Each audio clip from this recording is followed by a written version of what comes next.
Aya sabaraha hukum dina fikih. Hukum dina fikih aya 5. Sakumaha hitop taklif we sami-sami keneh ieu. Kahiji nyaeta wajib, 2 sunat, 3 makruh, 4 haram, 5 mubah.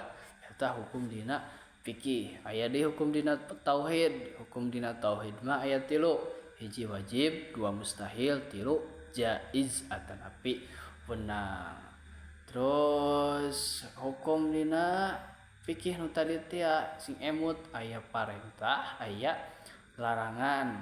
Lamun misalkan parentahna kuat berarti wajib. Lamun misalkan parentahna kurang kuat berarti sunat. Dina larangan oge sapertoskeun kitu.